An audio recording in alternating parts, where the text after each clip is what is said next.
Bismillahirrahmanirrahim. Assalamu alaikum students. I welcome you all to lecture number 76 of mathematics for grade 9. आज के lecture में हम start करेंगे unit 15 Pythagoras theorem. इस chapter में दो थ्योरम्स है। पहला थ्योरम जो है पैथागोरस थ्योरम है और दूसरा इसका कन्वर्स है। पैथागोरस थ्योरम का स्टेटमेंट ये है आपके सामने, in a right angle triangle the square of the length of hypotenuse is equal to the sum of the square of the lengths of the other two sides. Means कि कोई right angle triangle है हमारे पास ए B सी, उसमें जो hypotenuse का length है ए सी, इसका square equal होगा बाकी दो साइड्स के लेंथ के स्क्वायर के सम की। ए बी सी एक राइट एंगल ट्राइंगल है having right angle at point B. Small A B C are the measure of the sides B C. ये बी सी जो है ये ए हो गया, ए सी जो है वो स्मॉल बी हो गया और ए बी वो स्मॉल सी हो गया। जो एंगल है उसका अपोजिट साइड उसका वही होता है, मतलब एंगल बी का opposite side small B, angle A का अपोजिट साइड स्मॉल ए और एंगल सी का अपोजिट साइड स्मॉल सी होगा रिस्पेक्टिवली। हमने ये शो करना है कि दिस हाइपोटेन्यूज स्क्वायर मीन्स कि B square small B square is equal to A square plus C square या C square plus A square. Construction में हम बी डी परपेंडिकुलर ड्रॉ करेंगे ए सी पर। ये बी डी परपेंडिकुलर है ए सी के ऊपर, तो जब परपेंडिकुलर है तो यहाँ और यहाँ पर 90 के एंगल बनेंगे। बी डी को एच नाम देंगे और ये जो ए बी डिवाइड हुआ है दो पार्ट्स में, बी ए डी और डी सी में, तो ये जो सी डी वाला पार्ट है इसको एक्स का नाम दे देंगे। तो और ये टोटल बी है तो ये A D B minus X हो जाएगा। ये देखिए यही बात इन्होंने यहाँ पर लिखी है। Now in correspondence of triangle A B C and triangle B D C, ये बड़ा ट्राइंगल ए बी सी और ये नीचे वाला छोटा ट्राइंगल बी डी सी। बड़े ट्राइंगल में एंगल बी जो है ए बी सी एंगल ये 90 का है और इस नीचे वाले ट्राइंगल में बी डी सी एंगल 90 का है। तो ये दोनों कॉन्ग्रुएंट हो गए। दोनों ए बी सी ट्राइंगल और बी डी सी ट्राइंगल दोनों में एंगल सी कॉमन है, वो कॉन्ग्रुएंट हो जाएगा। अब बड़े ट्राइंगल में एंगल ए एंगल सी का कॉम्प्लीमेंट है और इस छोटे ट्राइंगल में ये एंगल डी बी सी जो है ये एंगल सी का कॉम्प्लीमेंट है। तो ये एंगल जो है डी बी सी ये भी सी का कॉम्प्लीमेंट है और बड़े ट्राइंगल में एंगल ए बी सी का कॉम्प्लीमेंट है, तो वो दोनों कॉम्प्लीमेंट ऑफ एंगल सी है तो इसलिए इक्वल होंगे। तो जब तीनों एंगल्स आपस में कॉन्ग्रुएंट हो गए तो दोनों ट्राइंगल सिमिलर हो गए और सिमिलर के लिए हम क्या करेंगे, उनके साइड्स जो है वो प्रोपोर्शनल होंगे। So B A divide by A X corresponding sides of congruent triangle BA divided by AX means this B divided by A in hypotenuse by hypotenuse। ये बड़े ट्राइंगल का हाइपोटेन्यूज, ये छोटे ट्राइंगल का हाइपोटेन्यूज। और फिर उसके सामने क्या है B divide by A and A divide by X। A जो है इस बड़े ट्राइंगल का बेस है और X इस छोटे ट्राइंगल का बेस है। Hypotenuse by hypotenuse and base by base, इससे ये B divide by A and A divide by X आएगा। फिर क्रॉस मल्टीप्लाई से B X equal to A square बन जाएगा। अब आप ए बी सी और ए डी बी की करेस्पॉन्डेंस लें, यानी ये बड़ा ट्राइंगल इसके साथ ये ऊपर वाला ये बी डी ए ट्राइंगल या A D B triangle consider करें। बड़े ट्राइंगल में ए बी सी एंगल 90 का है, इस छोटे ट्राइंगल में ए डी बी एंगल 90 का है। एंगल ए दोनों में कॉमन है। बड़े ट्राइंगल में एंगल सी ए का कॉम्प्लीमेंट है और इस छोटे ट्राइंगल में एंगल डी बी ए ये जो है ए का कॉम्प्लीमेंट है। तो दोनों यानी एंगल सी और एंगल डी बी ए दोनों ए के कॉम्प्लीमेंट है, तो दोनों आपस में इक्वल होंगे। तो ये देखिए एंगल ए दोनों में कॉमन है, ए बी सी और ए डी बी दोनों राइट एंगल है और बी सी ए और डी बी ए दोनों कॉम्प्लीमेंट ऑफ ए है। So by definition both triangle are similar and B by C is equal to C by B minus X. B by C यानी बड़े triangle का hypotenuse divide by छोटे triangle का hypotenuse, ठीक है। तो b divide by सी दोनों hypotenuse की डिवीजन और फिर c divide by B minus X. C जो है बड़े ट्राइंगल का परपेंडिकुलर है और b माइनस एक्स ये छोटे ट्राइंगल का परपेंडिकुलर है, तो c divide by B minus X. अब इनमें क्रॉस मल्टीप्लाई कर ले तो सी स्क्वायर और इधर B square minus B X, ये देखिए B square minus B X इस तरह हो जाएगा। लेकिन बी एक्स जो है वो किसकी इक्वल है, बी एक्स यहाँ पर हमने किया ये ए स्क्वायर की इक्वल है। तो बी एक्स की जगह अगर आप ए स्क्वायर पुट कर ले तो B square minus A square equal to C square और फिर ए स्क्वायर को इधर शिफ्ट कर ले। So B square is equal to C square plus A square और हमारा रिक्वायर्ड रिजल्ट वो प्रूव हो जाएगा, ठीक है।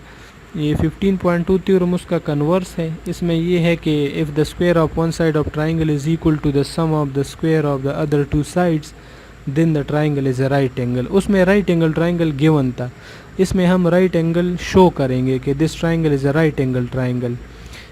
हमारे पास ट्राइंगल है ए बी सी, और इसमें जो है A square is equal to B square plus C square, यानी इस साइड का स्क्वायर इन दो साइड्स के स्क्वायर के सम के बराबर है। हमने ये शो करना है कि this triangle A B C is a right angle triangle, means के C A B is angle is equal to 90 degree, ये हम शो करेंगे। कंस्ट्रक्शन में हम डी ए परपेंडिकुलर ड्रॉ कर लेंगे सी ए पर, और ये डी ए जो है इसका लेंथ ए बी की इक्वल ले लेंगे और डी को सी के साथ ज्वाइन कर लेंगे, तो ये एक राइट एंगल ट्राइंगल बन जाएगा C A D. Right angle triangle क्यों होगा? क्योंकि यहाँ पर 90 का एंगल है, हमने डी ए सी ए पर परपेंडिकुलर ड्रॉ किया है, तो सी ए डी एंगल 90 का होगा। A C D angle, A C D is a right angle triangle, ये वाला, ठीक है, क्योंकि इसमें सी ए डी 90 का है, हमने परपेंडिकुलर ड्रा किया है इसी वजह से। तो अब इसमें सी डी स्क्वायर जो है वो इक्वल होगा A D square plus A C square, according to Pythagoras theorem. C D square is equal to A D square plus A C square. अब ये ए डी जो है हमारे पास ए बी की इक्वल है और ए बी का length सी है, तो ए डी का लेंथ भी सी हो जाएगा, तो सी स्क्वायर, ए डी स्क्वायर की जगह सी स्क्वायर, और ए सी तो वो बी है तो बी स्क्वायर हो जाएगा। So C D square is equal to C square plus B square, but it is given that A square is equal to B square plus C square, तो ये C D square A square की equal हो जाएगा। It means that C D is equal to A. जब C D A की equal है तो ए तो जो हमारे पास वो सी बी की इक्वल है। It means that C B and C D are equal, ठीक है। अब सी डी और सी बी इक्वल हो गए, तो अब इन दोनों ट्राइंगल की करस्पॉन्डेंस ले, इसमें सी डी और सी बी इक्वल है, अभी हमने प्रूव किया। इसके अलावा सी ए दोनों में कॉमन है और डी ए और बी ए ये हमने कंस्ट्रक्शन किया है, तो तीनों साइड्स कंग्रुएंट हो गए, तो दोनों ट्राइंगल कंग्रुएंट हो जाएंगे। जब दोनों ट्राइंगल कंग्रुएंट हो गए तो इनके करस्पॉन्डिंग एंगल्स जो है वो कंग्रुएंट होंगे, तो सी ए डी और सी ए बी एंगल कंग्रुएंट हो जाएंगे। ये सी ए डी एंगल है, सी ए डी, और ये सी ए बी एंगल, ये दोनों कंग्रुएंट होंगे। लेकिन सी ए डी तो 90 का है, तो सी ए बी एंगल वो भी 90 का हो जाएगा। और इसी तरह ए बी सी ट्राइंगल जो है वो 90 का राइट एंगल ट्राइंगल बन जाएगा। ये जब सी ए बी 90 का है तो A B C triangle right angle triangle हो जाएगा। क्लासीफाइंग ट्राइंगल्स में अगर आप देखें, जब C square is equal to A square plus B square हो और एंगल सी 90 का हो तो ये राइट एंगल ट्राइंगल होगा। और अगर सी स्क्वायर जो है वो less than A square plus B square हो और सी इज़ लेस देन 90 तो फिर एक्यूट एंगल ट्राइंगल होगा। और अगर C square is greater than A square plus B square और सी ग्रेटर देन 90 तो ये ऑब्ट्यूज एंगल ट्राइंगल होगा। ये इनकी क्लासिफिकेशन है, ठीक है। 15 चैप्टर के रिव्यू एक्सरसाइज में 2 MCQs है। एक जो है diagonal of rectangle 6.5 if it's width is 2.5 its length is 6.5 इसका डायगोनल है और 2.5 इसका विड्थ है, तो लेंथ फाइंड करना है। तो रेक्टेंगल ऐसे शेप होता है, ठीक है, और उसमें जो डायगोनल होता है तो वो उस रेक्टेंगल को 2 कंग्रुएंट ट्राइंगल्स में डिवाइड करता है और वो 90 का एंगल भी उसमें होता है, तो ये राइट एंगल ट्राइंगल बनेगा। उसमें 6.5 हाइपोटेन्यूज होगा और 2.5 जो है वो उसमें परपेंडिकुलर होगा।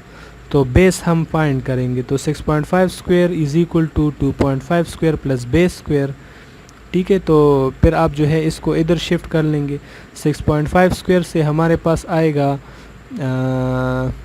3525 35.6742। अच्छा, 42.25 इसके स्क्वायर से आएगा और इसके स्क्वायर से 6.25 आएगा। तो 42.25 से जब आप 6.25 सब्ट्रैक्ट करेंगे तो 36 आएगा और फिर उसका जवाब स्क्वायर रूट लेंगे तो 6 आ जाएगा। तो सी ऑप्शन इसका करेक्ट आंसर है।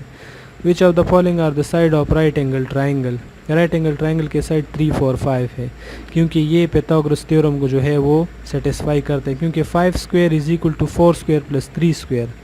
4 स्क्वायर और 3 स्क्वायर से 9 और 16 आते हैं, उनका सम 25 की इक्वल है, और 5 स्क्वायर जो है वो भी 25 आता है, इसलिए बी ऑप्शन जो है वो इसका सही ऑप्शन है। यहाँ तक चैप्टर 5 फिनिश होता है। आप लोगों ने इनकी प्रैक्टिस करनी है। ये यहाँ पर आप देखें, Pythagorean triples is a set of 3 positive integer a, b, c that satisfies this equation. Common Pythagorean triples are these: 3, 4, 5, 5, 12, 13, 8, 15, 17, 7, 24, 25। इसमें जो बड़ा नंबर है इसका स्क्वायर बाकी 2 नंबर के स्क्वायर के सम के बराबर होता है, ठीक है। अच्छा, तो ये दो थ्योरम्स जो है इनकी आपने अच्छी तरह से प्रैक्टिस करनी है, इंतहाई इम्पोर्टेंट थ्योरम है ये दोनों एग्ज़ाम पॉइंट ऑफ व्यू से। इनकी समरी जो है इसमें ये 3 बातें हैं, ये आप देख ले, इसको समझ ले। वही ये दो जो है थ्योरम के वो स्टेटमेंट्स है 15.1 और 15.2 के, और ये जो है पाइथागोरस थ्योरम का स्टेटमेंट है। नेक्स्ट लेक्चर में हम इंशाल्लाह यूनिट 16 के थ्योरम सॉल्व करेंगे। तब तक के लिए अपना ढेर सारा ख्याल रखिएगा। अल्लाह हाफिज़।